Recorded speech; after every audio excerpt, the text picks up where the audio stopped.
এই দুনিয়াতে যতগুলা কষ্ট আছে সবগুলো ত্যাগ করলো এই যে ঘরটা দেখতেছেন, এই ঘরটা হারানোর কষ্ট হয়তো তার কাছে কিছু না। আমার প্রায় 2 যুগ কেটে গেছে এখানে। জীবনে অনেক কিছু হারাইছি, জীবনে অনেক কিছু মিস করছি, জীবনে অনেক জায়গায় যাইতে পারিনি। আমার ক্যারিয়ার মানে আমার বর্তমান, অতীত, ভবিষ্যৎ সব, মানে এত মায়া, মানে কি বলবো, কারে বলবো, কে আছে ওই শোনার? কেউ নাই। সবাই স্বার্থ দেখল, আমার আবেগ বিবেক কেউ বুঝলো না।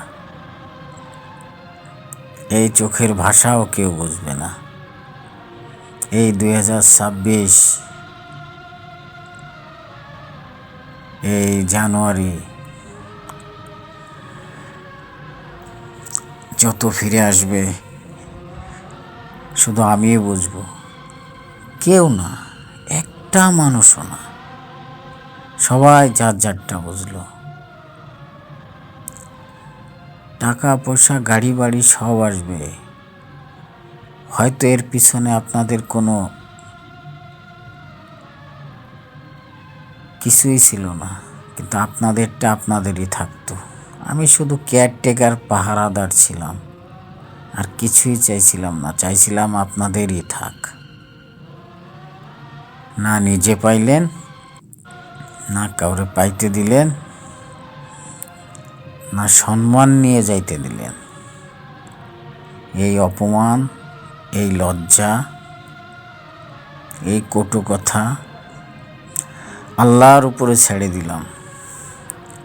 আল্লাহ একদিন অবশ্যই এর বিচার করবে। আল্লাহ ছাড় দেন কিন্তু ছেড়ে দেন না। মানুষের জীবন নিয়ে যারা খেলে, মানুষকে যারা আশা আকাঙ্ক্ষা দিয়ে তার জীবনটারে একদম পিষিয়ে ফেলে, পানিতে ফেলে দেয়, যেখানে আর কিছু করার থাকে না। কিন্তু আপনারা ভুলে যান, আপনারা আসলেই কিছু না, সবই ওসিলা। সব কিছুর মালিক যদি হয় আল্লাহ, তাহলে আপনারা কি? আপনারা কিছুই না। তবে এমন একদিন আসবে, কাউকে আর বিশ্বাস করার মতো পাশে পাবেন না। বছর যাবে, দিন যাবে, পরিবর্তন একদিন আসবে ইনশাল্লাহ। জবাব এমনিই পেয়ে যাবেন। ভালো থাকবেন।